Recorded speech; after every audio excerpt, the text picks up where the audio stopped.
if you've noticed, but there just seems to be recently a resurgence of rainbows. They're appearing everywhere. I've seen them in people's windows in their houses. I've seen them in shops advertising different products. And I've also seen them on television appearing quite regularly. And it just seems to be at the moment that there's a resurgence of the flavour and the picture and the concept of a rainbow, which I find is very, very interesting, because the rainbow belongs to the Lord and belongs to his church.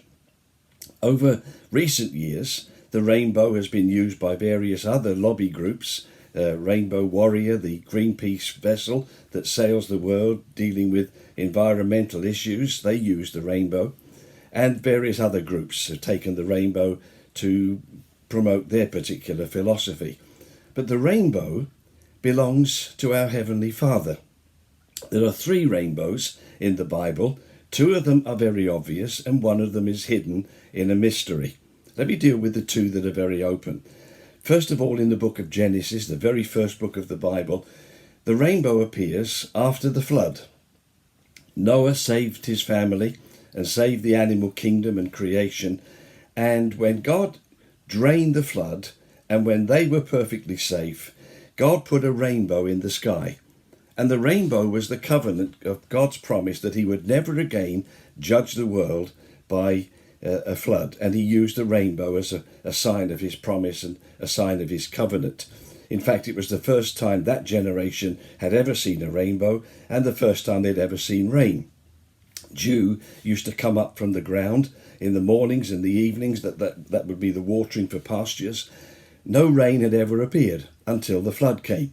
And because God repented of his judgment of the people, he said he would put a rainbow in the sky, and that would be his covenant promise, the very first book in the Bible.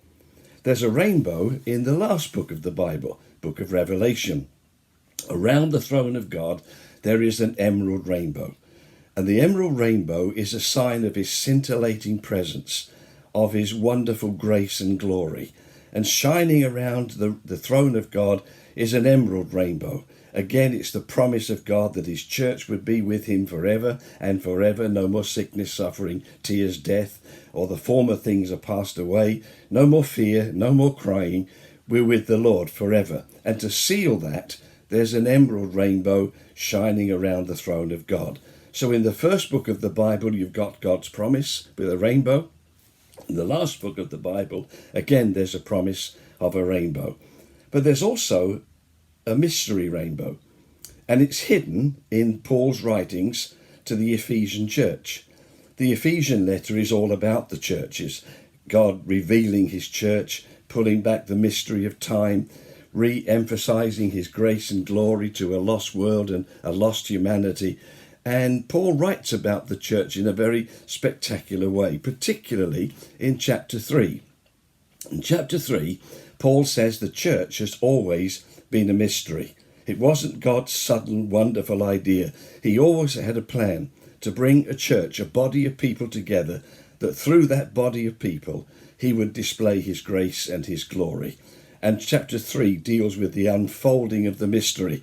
It's as if God pulled the curtains back and revealed the church in a blaze of glory. In verse 10, there's a very interesting word.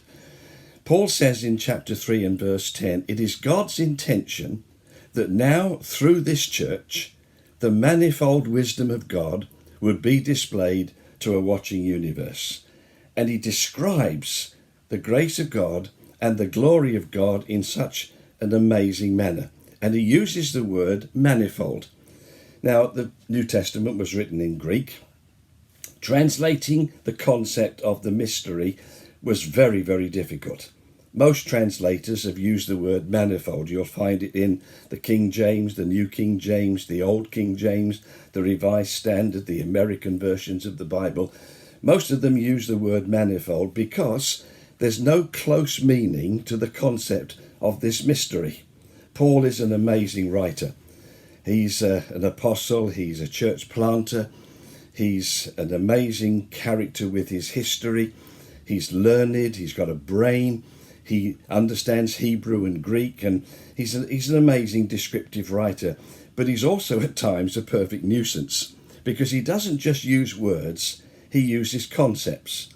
And the concept that he used is a very interesting one. And most people, most commentators and translators have found it very hard to translate, and they all use the word manifold. Now, we don't use that word very often today. We don't talk about manifold meals or manifold houses or manifold marriages. We don't use that word. It's a sort of a King James archaic term. But the word that he used is a Greek word called polapikelos.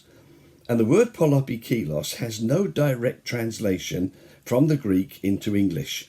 It's a kind of fusion of ideas. It's a concept word rather than just a direct translation.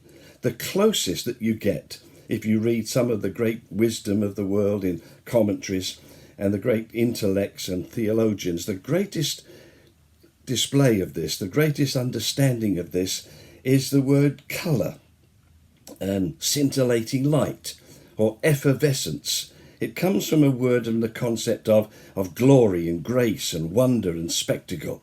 And if you look at synonyms in any dictionary, there's a synonym that literally talks about the spectrum of a diamond, when a diamond flashes with light and it throws up colours all over a world, or a crystal. It shows colours. And it also does the same thing when you talk about the rainbow. A rainbow is a refraction of light through moisture, and that's why we get beautiful rainbows. Interesting fact is, the best rainbows are always against the darkest sky. The darker the sky, the more brilliant the rainbow. And so Paul's concept is trying to say God has a mystery. It's a church, it's a body, it's a people of believers. It's a group of people that will shine in darkness against the backdrop of an evil world, and that through the church, not angels or principalities and powers, not archangels, seraphims and cherubims, but ordinary people saved by grace, brought together and fused into a church worldwide. Through that church, God is displaying his spectrum, his grace and his glory and his wonder. And it's that word that Paul uses to describe the church. It's as if Paul is saying, the church is fine, the church is good, the church is alive against the backdrop of an evil world where darkness and fear is engulfing us. But God has planned a promise. First book of the Bible, a covenant. Last book of the Bible, a rainbow of promise for the church. And hidden in the mystery, Ephesians 3:10, it is God's intention that through this church, his spectrum of glory and his scintillating grace and his marvellous work of recreation of the human life born again is God's promise to a world.